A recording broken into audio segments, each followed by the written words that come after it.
os seus membros. Eu até anotei aqui que nós temos escolhido algumas coisas neste praticamente quase 2 últimos meses acerca de membresia.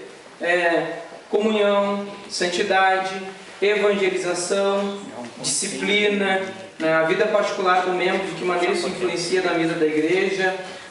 E hoje nós vamos trocar um pouco a tônica. Hoje nós vamos ver qual é o compromisso da igreja, da comunidade com os membros. Ou seja, não é somente um membro que tem deveres a cumprir em uma comunidade cristã. A comunidade, ela tem também as suas responsabilidades, as suas obrigações para com os seus membros. Principalmente nós vamos ver bastante coisas acerca do presbitério. Os líderes da igreja, eles têm compromissos e obrigações para com os membros da igreja.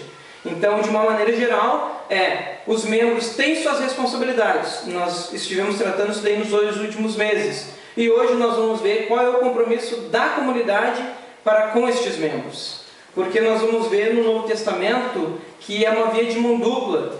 Não tem como tu exigir apenas dos membros que eles sejam santos, sem que a comunidade seja uma comunidade santa. Não tem como exigir dos membros que eles tenham uma cultura de evangelização, se a própria liderança da igreja não entende o propósito da evangelização. Então nós vamos ver alguns pontos bem específicos nessa noite. Devido à Santa Ceia, eu vou tentar ser bem breve e bem rápido. Pode passar. O primeiro compromisso e mais objetivo deles com relação à liderança é este. Primeiro compromisso, de que os presbíteros e diáconos preencherão os critérios atribuídos a eles nas Escrituras. Primeira coisa é o compromisso de que quem for liderar a congregação, a comunidade na qual nós estamos inseridos, eles têm alguns critérios bíblicos que precisam ser preenchidos. Não são critérios que nós estabelecemos, critérios em que a comunidade em geral ela entendeu que eram importantes e por isso terão estes requisitos. Não, são critérios em que as Escrituras elas atribuem a eles e que sem estes eles não poderão estar à frente da igreja nem responder como liderança da igreja. E, obviamente, nós vamos ler alguns textos que vão embasar a nossa afirmação. Primeira coisa, os presbíteros foram escolhidos pela igreja local. Nós vemos que o que acontece é que Deus chama alguns para algumas funções específicas, mas é muito importante que a igreja reconheça aqueles que estão sendo postos à frente na liderança em algum cargo de responsabilidade. Porque os presbíteros, os diáconos, a liderança da igreja, eles saem do meio da igreja. Eles saem da membresia da igreja. Em algum momento Deus ele vai escolher alguém para que possa estar liderando, para que possa estar à frente da congregação. E este alguém provavelmente vai sair do meio da congregação, vai sair dentre os membros. Até mesmo que os que cá estão hoje, na frente, na liderança da igreja, não ficarão para sempre. E é importante, é necessário que alguém dê continuidade ao trabalho. Nós vemos que em algumas denominações, até o momento em que o fundador da denominação ele estava presente e vivo, as coisas fluíam. A partir do momento da sua ausência ou do seu falecimento, as coisas elas saem fora dos trilhos. Por quê? Não foi preparado ninguém que pudesse dar sequência àquilo que estava sendo desenvolvido. Então, pelas Escrituras, nós vemos que existem alguns critérios que precisam ser preenchidos. Vamos ler alguns versículos nessa noite. Primeiro, integridade moral. Os irmãos abram comigo em Tiago, capítulo de número 1 e o verso de número 5.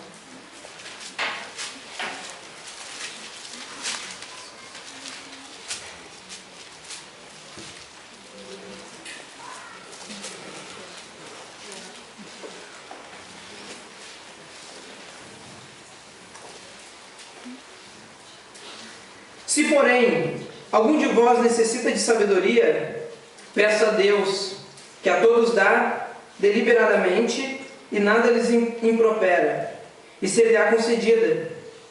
Peça, porém, com fé, e nada duvidando, pois o que duvida é semelhante à onda do mar, impelida e agitada pelo vento. Não suponha este homem que alcançará do Senhor alguma coisa. Homem de ânimo dobre, inconstante em todos os seus caminhos. E vamos abrir também, meus irmãos, em 1 Timóteo, capítulo de número 3, e versículo de número 1 e 2. 1 Timóteo, capítulo de número 3, versículos de número 1 e 2. Que diz assim: fiel é a palavra. Se alguém aspira ao episcopado, excelente obra almeja.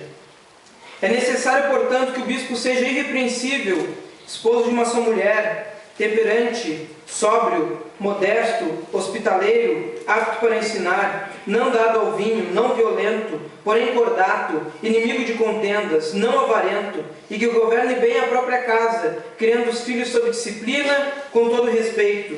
Pois se alguém não sabe governar a própria casa, como cuidará da igreja de Deus? Não seja neófito, para não suceder que se ensoberbeça e incorra na condenação do diabo. Algumas questões nós encontramos aqui. Uma delas é que é necessário ter integridade moral. É necessário ter, como o próprio texto de Tiago, ele diz, irrepreensível, e ele vai dar mais algumas qualificações específicas. Nós vamos ver que é necessário quem está à frente da igreja, quem está na liderança, quem está comandando os departamentos ou as funções ou alguma responsabilidade, tenha a integridade moral, para que possa trazer confiança aos irmãos, para que possa trazer confiança à membresia da igreja. Primeiramente porque nós vemos no quesito, na pregação sobre santidade, primeiramente a integridade moral tem por objetivo agradar a Deus na nossa vida. É incondizente nós termos um relacionamento com Deus e sermos imorais, e não estarmos dentro dos requisitos pelo qual a Escritura, ela nos impõe. É necessário que, dentro daquilo que a Escritura exige de quem está à frente, alguns comportamentos, dentre eles é que seja leal à própria Escritura. Nós vamos ver que nesta lista em que o apóstolo Paulo coloca, no verso 1, ele começa: fiel é esta palavra. Primeiramente, meus irmãos, é a total fidelidade à palavra de Deus.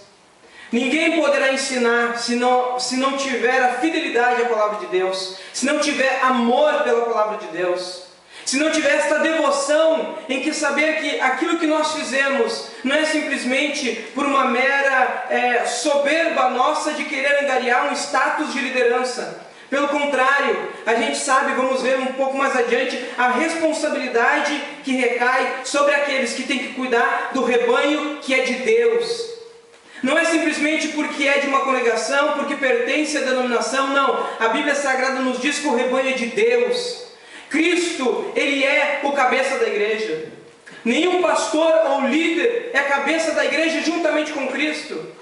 Cristo é o cabeça da igreja exclusivamente, e Ele coloca sobre alguns, e o texto de Efésios ele diz exatamente isso, que Deus deu a alguns esta responsabilidade, porque é dele, é exclusivamente dele, e Ele reparte com alguns de nós a responsabilidade de cuidarmos do seu rebanho, não como dominadores, não como superiores, mas pelo contrário, como servos, servindo a Cristo e servindo a igreja. Essa é a responsabilidade que as Escrituras atribuem àqueles que estão na frente e no presbitério da liderança da igreja.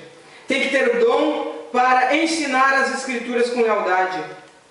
O cuidado pastoral com o rebanho de Deus, ele se dá através das Escrituras. Ninguém deve aconselhar pela sua opinião, pela sua experiência somente.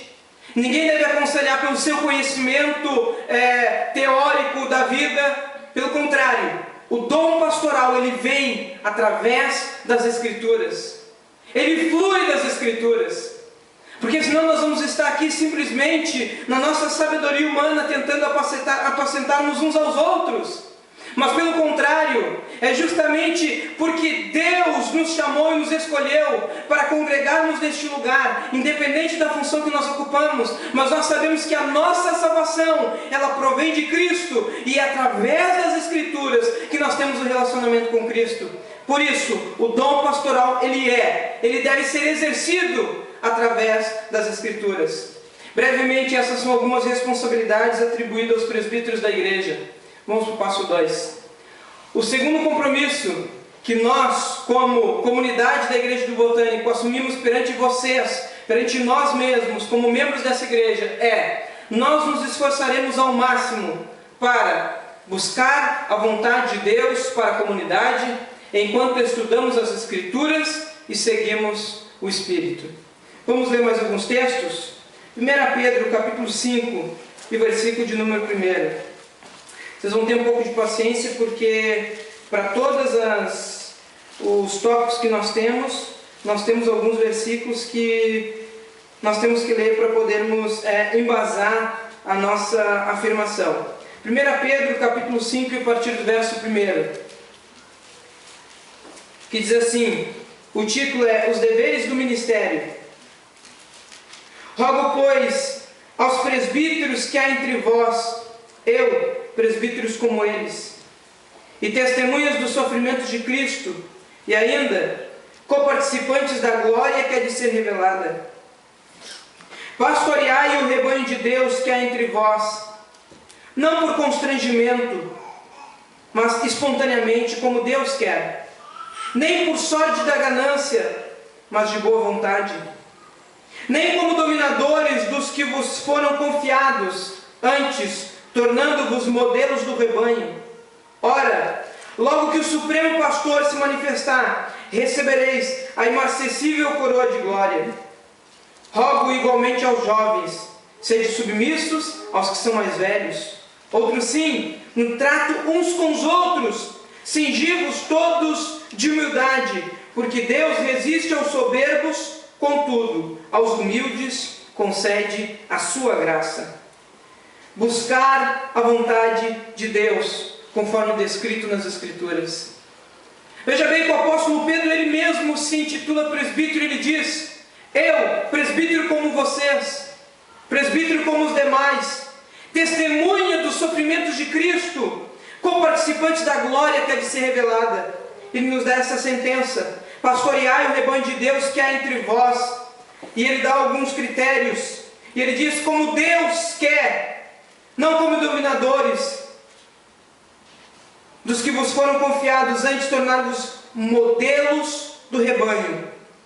Meus irmãos, nós vemos que pastorear o rebanho de Deus tem que ser baseado num princípio: buscarmos a vontade de Deus.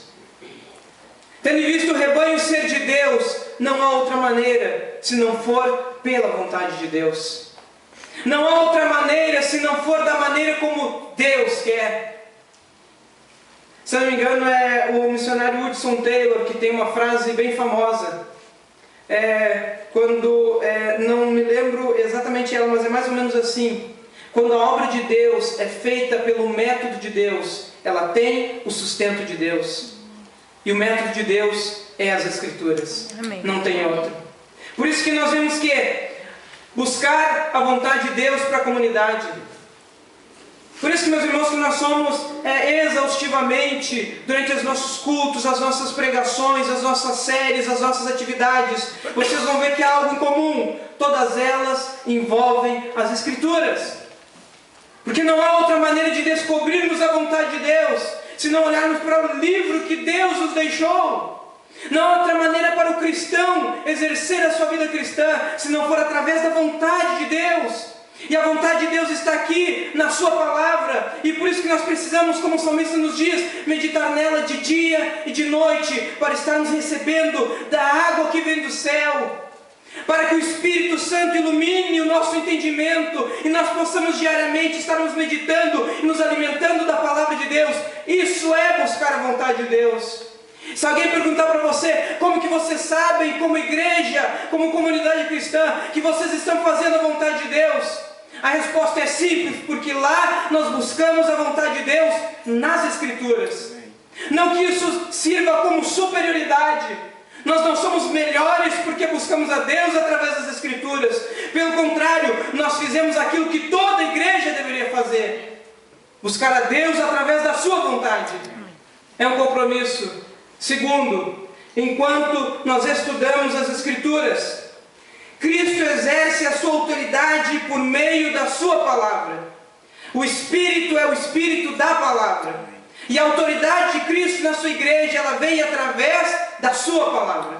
O Espírito Santo, ele vai trabalhar em nós. E o meio pelo qual o Espírito vai trabalhar em nós é moldando a nossa vida conforme as Escrituras. O Espírito não vai fazer de nós algo que esteja fora da sua palavra, algo que esteja fora da vontade de Deus. Por isso ele vai usar as Escrituras para moldar a nossa vida. Quando nós meditamos no texto da ceia, ele diz: examine-se o homem, pois, a si mesmo, e coma deste pão e beba deste cálice. Com quem nós devemos nos examinar? Com o nosso irmão? Somos melhores ou piores cristãos do que ele? Com a liderança da igreja? Somos melhores ou piores do que a liderança da igreja? Não. O nosso exame é com as Escrituras. Eu pego a minha vida cristã e comparo ela com as Escrituras, e eu vejo o que na minha vida está de acordo, o que na minha vida não está de acordo com as Escrituras. A minha vida deve ser examinada pelas Escrituras. E o Espírito Santo, ele gera em nós este desejo de compararmos a nossa vida com a Escritura. E toda vez em que a Escritura reprova a nossa vida, toda vez que na Escritura reprova, o nosso exame ele não é aprovado. Então o Espírito, ele nos molda, ele nos mostra e ele nos diz: aqui é o caminho pelo qual você está errando e que você precisa corrigir. Porque Cristo vai exercer a sua autoridade através da sua palavra. Isso sim é quando nós estudamos as Escrituras, é buscando a autoridade de Cristo. Vamos ler João, capítulo 5, verso 39.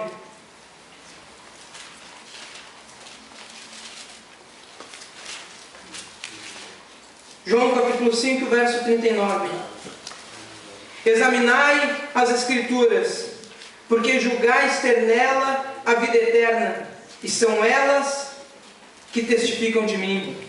Palavras do próprio Jesus.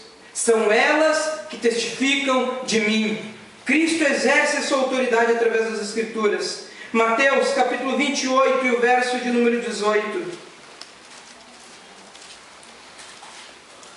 Outras palavras de Jesus, que diz assim: Jesus, aproximando-se, falou-lhes dizendo: toda autoridade me foi dada no céu e na terra. E de, portanto, fazer discípulos de todas as nações, batizando-os em nome do Pai, do Filho e do Espírito Santo. Verso 20. Ensinando-os a guardar todas as coisas que vos tenho ordenado. E eis que estou convosco todos os dias, até a consumação dos séculos. O próprio Jesus, ele autentica que ele exerce autoridade através da sua palavra, através dos seus escritos e através dos seus ensinos.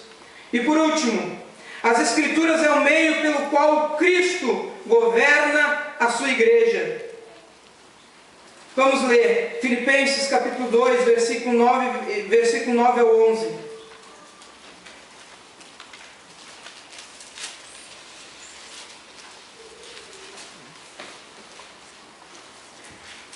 Pelo que também Deus o exaltou sobremaneira e lhe deu o nome que está acima de todo nome, para que ao nome de Jesus se dobre todos os joelhos nos céus, na terra e debaixo da terra, e toda língua confesse que Jesus Cristo é Senhor, para a glória de Deus Pai. Por último, meus irmãos, letra C, e seguirmos o Espírito. Vamos abrir dois textos, Atos capítulo 20 e o verso 28.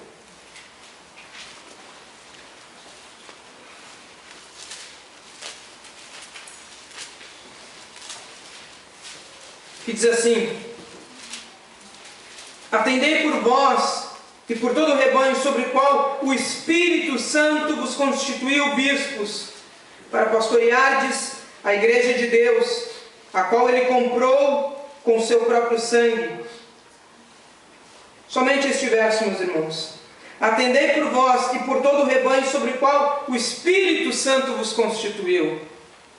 Ninguém pode se autoproclamar líder da igreja, responsável, pastor da igreja. Não, pelo contrário, o apóstolo Paulo, quando ele está se despedindo dos presbíteros de Éfeso, E nós pregamos anteriormente aqui, alguns meses atrás, na verdade no ano passado, quando nós estudamos o livro de Atos dos Apóstolos, a despedida de Paulo, tão emocionante, em que ele dá esse belo discurso e profundo. Ele diz: atendei por vós, tenha cuidado de vós e por todo o rebanho, pelo qual o Espírito Santo lhes confiou.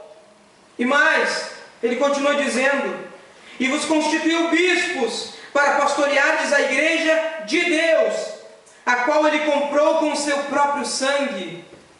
É o Espírito quem aplica em nós as verdades das Escrituras.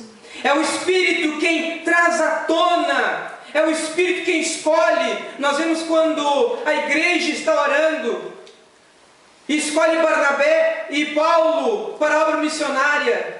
Diz que o Espírito Santo escolheu a eles no meio da igreja. O Espírito Santo separou a eles para a obra missionária. O Espírito Santo quem, na conversão de Saulo, acaba por levantando o ministério do apóstolo. O ministério do apóstolo já tinha sido dito para ele: vai ser um ministério de agruras, vai ser um ministério de sofrimento, de tribulações.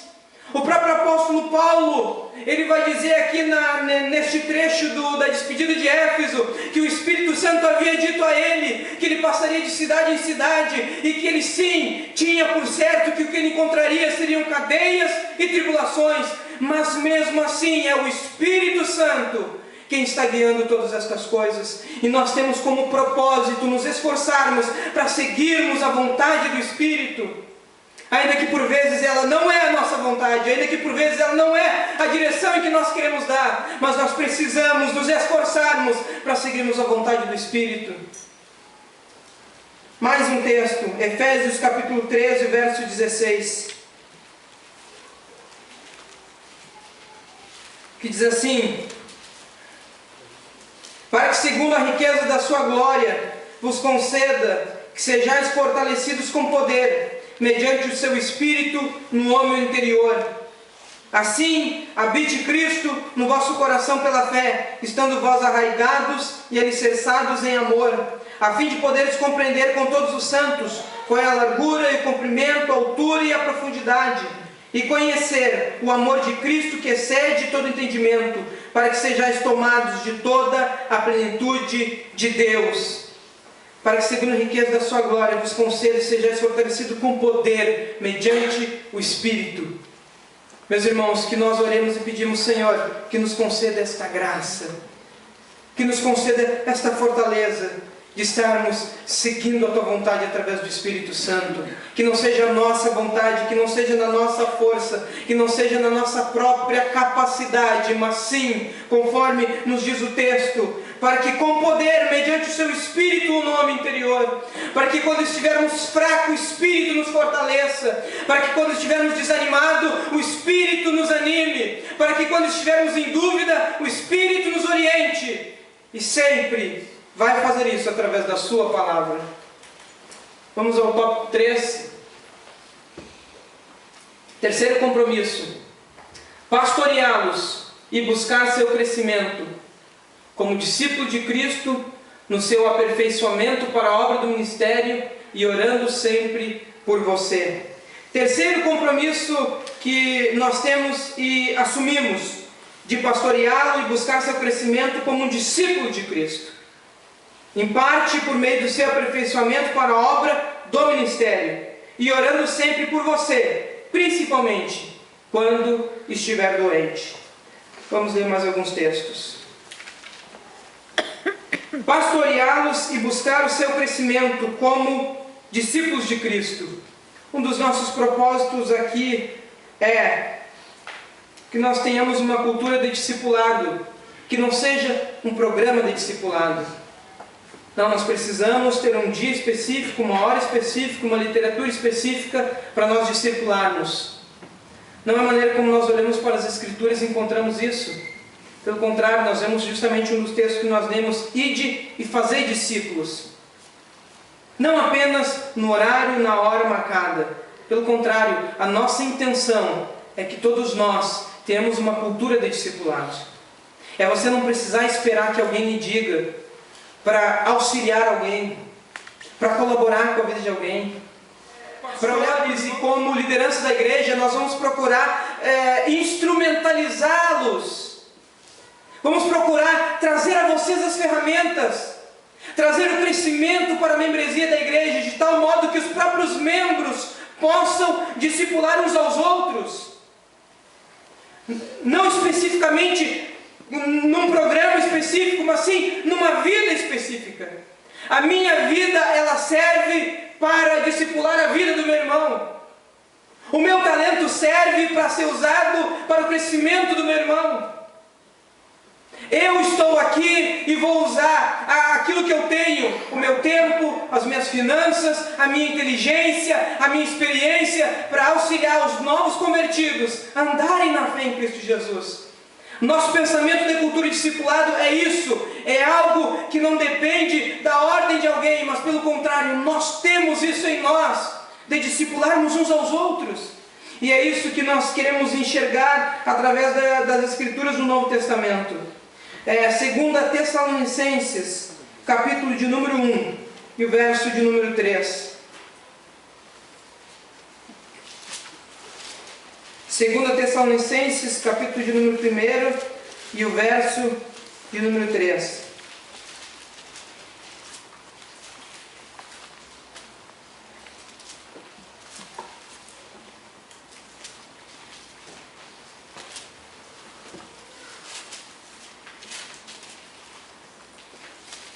Irmãos, cumpre-nos dar sempre graças a Deus no tocante a vós outros, como é justo, pois a vossa fé cresce sobremaneira, e o vosso mútuo amor de uns para com os outros vai aumentando, a tal ponto que nós mesmos nos gloriamos de vós nas igrejas de Deus, à vista da vossa constância em fé, em todas as vossas perseguições e nas tribulações que suportais, sinal evidente do reto juízo de Deus, para que sejais considerados dignos do reino de Deus, pelo qual com efeito estáis sofrendo. O apóstolo Paulo, ele destaca aqui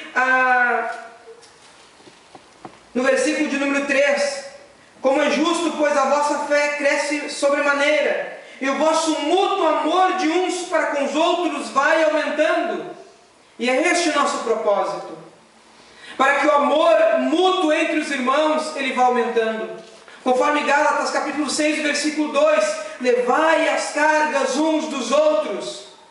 Meus irmãos, no mundo em que nós vivemos hoje, isso é impossível, tu se preocupar com a necessidade do outro. Isso é impossível, tu se preocupar em tentar ajudar a resolver o problema do outro, a não ser que o Espírito Santo, através de sua palavra, nos convença. Que o amor mútuo entre vocês vai aumentando, que o interesse de vocês pelo próximo vai aumentando, de sobremaneira em que o apóstolo Paulo disse na igreja de Tessalônica: eu posso dizer às demais igrejas que Deus está sendo manifestado no meio de vocês. O próprio Senhor Jesus nos diz isso, que nós seríamos os seus discípulos quando amássemos uns aos outros. E quando nós amamos, o principal objetivo é auxiliarmos aquele a quem amamos, é não medirmos esforços por aqueles a quem nós amamos. E é isso que as Escrituras dela nos orienta, para que o nosso amor ele vá aumentando, ele vá crescendo, e com a medida em que o amor aumenta e cresce, ele vai auxiliando os demais que estão ao nosso redor. Esperamos que nós tenhamos um dia essa cultura de discipulado, aperfeiçoando para o ministério. Como eu já falei no começo, um dos propósitos é: Deus vai levantar do meio de nós, sim, aqueles que Ele vai escolher e que a igreja vai reconhecer para exercer o ministério. Terceiro ponto, orando por você, inclusive na sua doença, que é Tiago capítulo 5, versículo 14. Quando estiver entre vós alguém doente, que chame os presbíteros da igreja, para que nós possamos estar doentes. E sim, nós temos o propósito, a intenção e o desejo, a alegria de orarmos tanto por quem está doente, quanto por alguém que tem outra necessidade. Como assim nós temos orado por aqueles que são os nossos familiares, os nossos amigos. Aqui na quarta-feira nós temos feito no nosso culto de oração uma oração específica: Senhor, para que Tu salve aqueles que são os nossos familiares. Senhor, para que Tu salve os familiares dos membros da igreja. Senhor, nós estamos orando para que o Senhor salve os amigos dos membros da igreja. Nós temos orado. Numa das nossas quarta-feiras de oração, o nosso irmão, o Dala, ele trouxe isso à tona, e nas orações seguintes nós adotamos, que é algo muito importante. Nós reconhecemos uma coisa: na quarta-feira nós nos reunimos e nós oramos individual, e depois no coletivo nós perguntamos: quem quer trazer uma oração específica? Eu quero orar, quero pedir que orem por alguém, eu quero pedir que orem por outro, eu quero pedir uma oração por alguém. Nós notamos uma coisa: todas as orações, quase todas elas em sua exclusividade, são pelos parentes dos irmãos.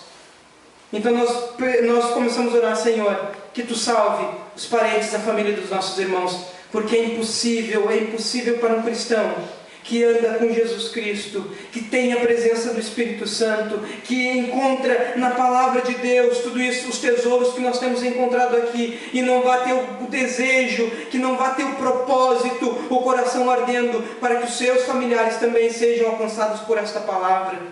Isso também nós temos orado, meus irmãos, tanto por quem está doente, quanto pelas necessidades.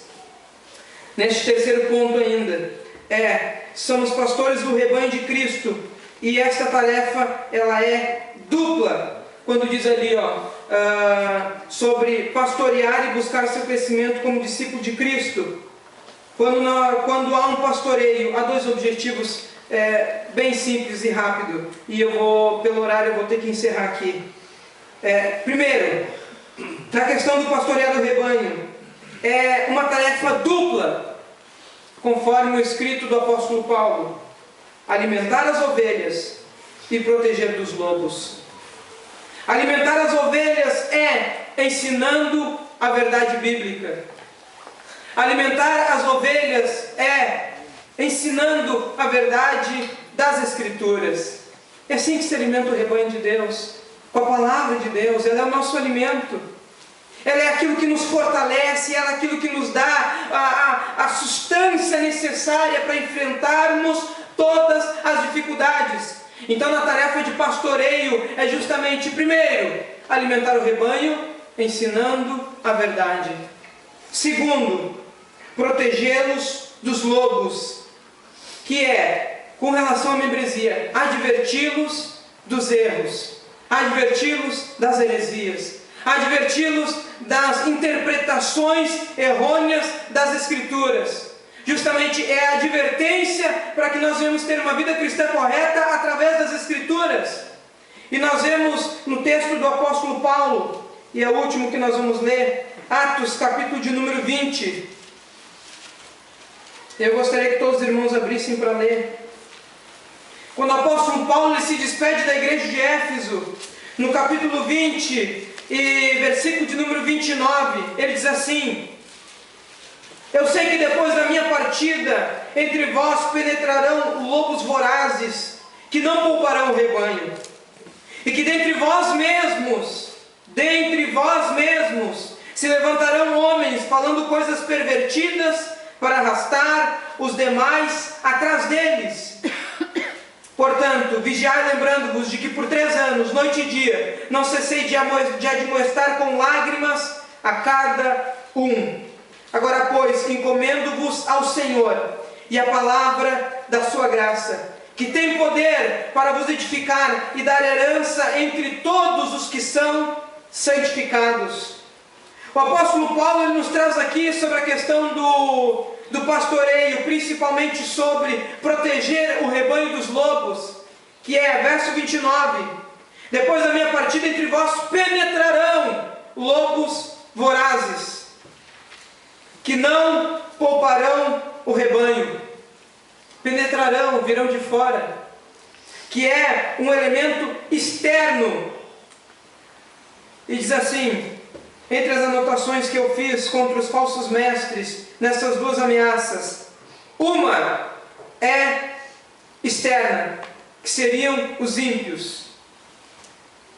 Pessoas ímpias, não convertidas, não santificadas, não regeneradas, que conforme o apóstolo Paulo penetrarão no rebanho como lobos vorazes. E uma característica, eles não poupam o rebanho. Segundo, é uma advertência de quem vem, que está dentro do próprio rebanho, que diz assim: dentre vós mesmos se levantarão homens falando coisas pervertidas para arrastar os discípulos atrás deles.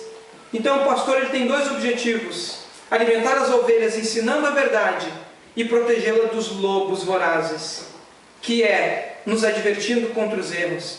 Seja quem vem de fora, seja para quem está dentro. Através das Escrituras e do ensino correto dela, é que nós estaremos protegidos contra estas coisas. E é interessante que no versículo de número 32, e podem se colocar em pé, o apóstolo, ao se despedir, ele diz: agora, pois, nos encomendo ao Senhor e a palavra da sua graça, que tem poder para vos edificar e dar herança entre todos que são santificados. É como se Paulo estivesse dizendo: meus irmãos, eu estou indo embora, não poderei mais protegê-los. Vocês estão agora nos cuidados dos presbíteros, mas eu sei que maior do que os presbíteros, eu vos recomendo, eu vos entrego na presença do Senhor. Ele é dono do rebanho, e Ele vos dará graça, Ele vos edificará, para que vocês permaneçam firmes e santificados em sua presença. Louvado seja o nome do Senhor por aquilo que Ele tem nos proporcionado aqui nessa noite, e que nós, como comunidade cristã, devemos entender que a responsabilidade, ela não é apenas dos membros, ela não é apenas dos presbíteros.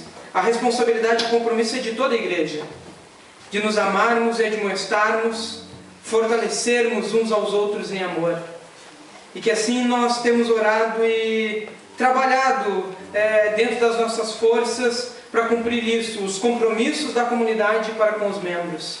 E a nossa oração nessa noite é justamente essa, usando as palavras do apóstolo Paulo, nós orarmos e pedirmos ao Senhor para que Ele nos dê graça em todas estas coisas. Amém? Vamos orar nessa noite. Deus e Pai, nós nos prostramos perante a Tua presença, Senhor, nestes poucos minutos em que nós trouxemos estas verdades da Tua palavra, Deus. Sim, tem aqui nos desafiado, ó Pai, de uma maneira tão especial, Senhor, de servirmos a Ti, não como o texto nos diz, ó Pai, não como dominadores, não por ganância, não por quem quer ser soberbo, Senhor. Por Tua graça, Tu tem concedido a nós, como obreiros da Tua casa, esta graça, Deus. Sim. Tu tem tirado do nosso meio todas estas coisas malignas que muitas vezes destroem o rebanho do Senhor. O Teu Espírito Santo, em todas as dificuldades que nós temos encontrado e que nós temos vivenciado aqui, nenhum de nós de certa maneira, Senhor, irreverente ao ponto de dizer que somos perfeitos e não temos erros. Pelo contrário, temos visto os nossos erros, porque Tu tem nos alertado e tem, através do Teu Espírito, feito com que nós enxergamos. Somos pecadores, ó Pai. Estamos aqui com o desafio de pastorearmos o rebanho de Deus, que Cristo comprou com o Seu próprio sangue. Tem misericórdia de nós, Senhor. Ah, Pai, como membros desta congregação, como os Teus filhos, nós Te pedimos, Senhor, que ainda que algumas dificuldades aconteçam, que Tu proteja-nos por Tua palavra, Pai. Que assim como o apóstolo Paulo orou que em determinado momento haveriam lobos vorazes, homens soberbos que entrariam no rebanho, mas que esta igreja não pertence a nós, não pertence a nenhum dos membros, não pertence a ninguém humano, pertence ao Senhor. Tu és o Senhor do rebanho, Tu és o dono desta igreja. Como Cristo, como soberano, a autoridade do Senhor está sobre nós, e nós não queremos roubar a Tua autoridade, tomando para nós como se tudo fosse nosso. Tudo é Teu, Senhor. Tu és o dono, Tu és o Senhor do universo, o Rei da glória, o soberano. E nós oramos e pedimos por Tua misericórdia e graça, para que Tu reine nos nossos corações, para que Tu reine na nossa comunhão, para que Tu reine no nosso talento, para que Tu reine nas nossas finanças, para que Tu reine no nosso tempo, para que Tu reine no nosso louvor, para que Tu reine em todas as coisas, Pai.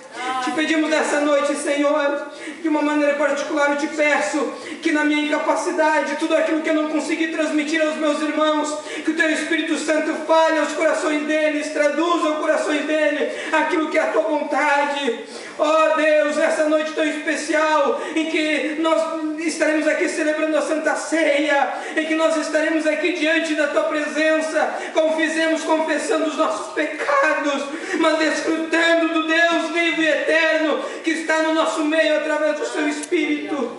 Ó Pai, entregamos tudo e todo em Tuas mãos, para a glória do Teu santo e poderoso nome. Assim crendo nós dizemos amém, em nome de Jesus. Amém, Senhor.